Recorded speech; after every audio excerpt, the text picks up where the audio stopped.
I think, we still don't know where we are headed with this pandemic.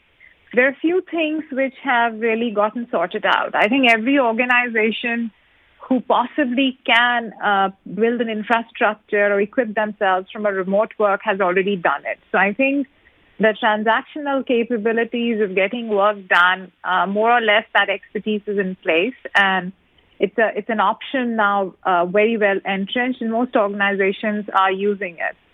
However, I think there is another problem. So even though that this infrastructure is in place and there's business continuity, organizations are at that juncture where they're actually seeing how the social capital that they've built over the years of teams working together has started to deplete. And at some point in certain job roles, they have the possibility and potential of affecting mental health, employee morale, and in the long run, in terms of the kind of creativity or the kind of innovation, transformation which is required in workplace can get hampered. So that's why I think most organizations are not ruling out the possibility of having those who can come to workplace, work which requires teamwork, work which requires that amount of investment in each other. I think they would like to welcome those people back to the workplaces. And hence, our hunch is that there will be a hybrid model adopted. So whenever any work needs to get done or whichever work can get done remotely, employers will offer that flexibility. However, they would be nudging employees who can come to workplaces to come back and spend some time with each other.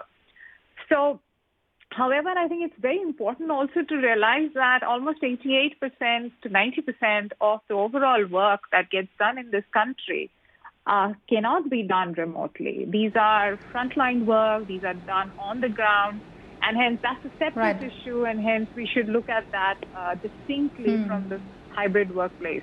I would definitely lean on Sanjeev's point of view. I think it's too premature because there is more to workplaces than the infrastructure that is made available to us. I think we cannot ignore the human element anymore. The fact that showing up to workplaces is a very important element in their personal and professional development, the ability to mix and mingle with different kinds of people, different kinds of colleagues, different kinds of expertise, sometimes cross-cultural exposure, sometimes work travels. I think we cannot rule out the upsides of all of that. So while that's what I'm saying, while right now the organizations have opened themselves up to the possibility of day-to-day productive work not getting hampered if you do it from home, however, I don't think we have arrived at the conclusive position that it is conducive to maintaining the health per se. And when I say health of the organization, the motivation, the upbeat mood of individuals that come to the workplace. And hence, I do believe that every organization will keep their options open. And they will ensure that workplaces are not completely made redundant. So you do not do away with all your offices. And I think there are some interesting models also which are emerging in terms of how they might actually go ahead and diversify the investments in real estate. You will see highest level of cybersecurity investments. I think that would be the top notch in terms of every CEO's agenda, because it's going to be an optionality that has to be created for workplaces. Everyone obviously will move to a cloud environment. So while sometimes we think that cloud is given, there are many organizations who are yet to move from an on-premise to a cloud model. So you will see more and more people moving to that.